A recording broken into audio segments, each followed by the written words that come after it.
लो भी उस्ताद जी अज सानू लभ्या कछुआ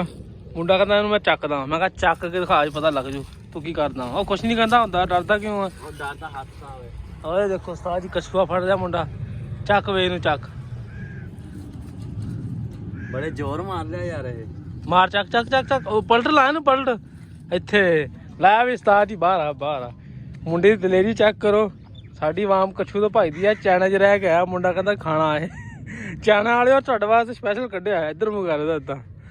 देखदा वे किवें झातियां दे के मारदा है जिवें मैं रजाई सुत्ता पिया हुंदा लै भी उस्ताद जी दिन दा व्लॉग शुरू कर दित्ता है हुण दोबारा कट के लो बाबा जी अज नाश्ता करन आए आ मलक नाश्ता पॉइंट ए बंदे तो सारे जान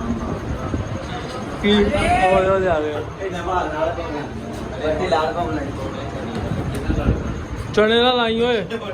रहता आलू वाला पराठा हो गया साजी